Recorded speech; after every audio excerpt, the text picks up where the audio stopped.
Come closer, let this story find you. Hi, I'm Tori Wrights. Please do well to like, share, and subscribe for more interesting folk tales and spoken word poetry. Thank you. Amara lived in a village where the nights were darker than secrets and the wind carried whispers no one dared to repeat. Amara was not like the others. Where the villagers feared the unknown, she mocked it. Where they lowered their voices at the mention of spirits, she laughed openly, loudly, without shame. They said the forest at the edge of the village was not ordinary. They said it breathed at night. They said names called from within it were not meant to be answered. But Amara said fear is for the weak. Every evening, when the elders gathered the children to tell stories of spirits and warnings passed down from their ancestors, Amara would sit at the back, rolling her eyes. Spirits, she would scoff. If they are real, let them come and greet me. The old women will shake their heads slowly. One of them, Mama Ezinne, once looked her directly and said, "Child, it is not everything that answers when you call that wishes you well." But Amara only laughed, a laughter that echoed longer than it should. One night, during the peak of the dry season, when the moon hung low and full like a watching eye, Amara made a decision. "I will go into the forest," she told her friends, "and I will prove once and for all that there is nothing there." Her friends begged her not to go. Even the boys who prided themselves on bravery refused to follow. But pride is a loud voice. It had already deafened Amara. That night, she wrapped a cloth around her shoulders and stepped out. The village was silent, too silent. Even the dogs who usually barked at shadows lay still as though they had agreed to ignore her decision. As Amara approached the forest, the air changed. The wind that once moved freely seemed to hesitate. The trees stood taller, watching. But still, she laughed. "Is this what you fear?"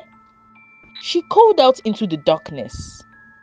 "Empty trees and foolish stories?" And then she heard it, a whisper, soft, gentle, calling her name. "Amara." She froze, only for a second. Then she smiled. "So this is the game?"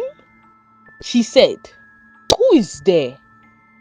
No answer, just silence. Then again, "Amara." This time, it came from deeper within the forests.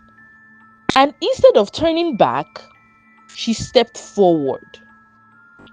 With every step she took, the forest seemed to close behind her. The path she touched, she knew, twisted into something unfamiliar. The air grew heavier. "Still," she continued. "Show yourself," she shouted. And suddenly, the whisper stopped. The silence that followed was not empty.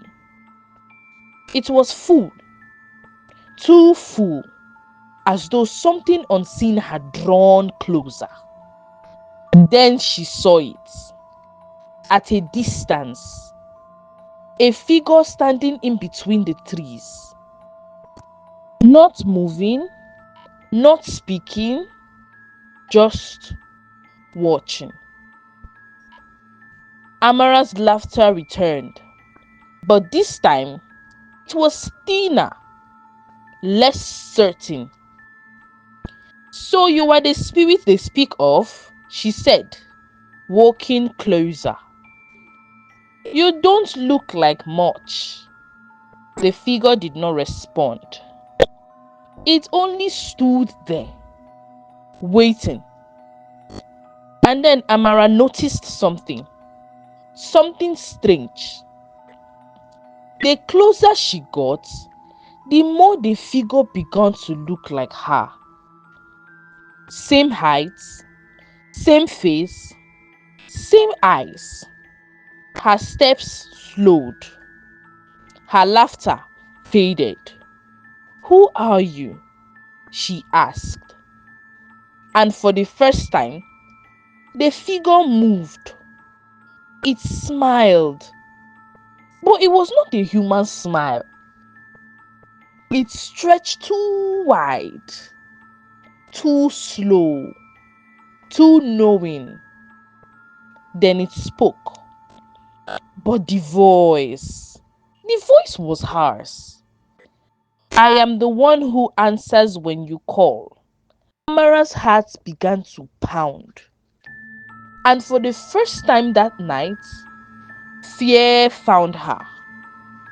She turned to run, but the forest had changed. The path was gone. The trees had shifted. And no matter which direction she turned, she saw herself watching, smiling, waiting. Her laughter, once loud and proud, now echoed in her ears like a mistake she could not take back. "Please," she whispered.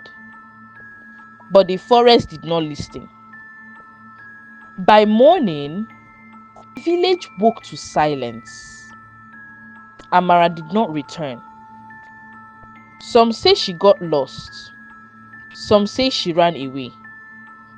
But the elders, they say something else. They say that on certain nights, when the moon is full and the wind carries a familiar sound, you can hear laughter from the forest. Joyful laughter, not proud laughter, but something broken. Something that sounds like regret. And if you listen closely, very closely, you might hear a voice calling your name. Soft, gentle, inviting.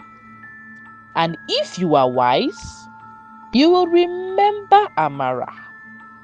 Because not everything that answers when you call came to save you.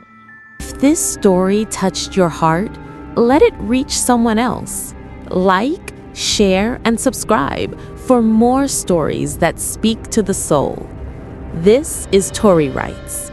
Thank you for listening.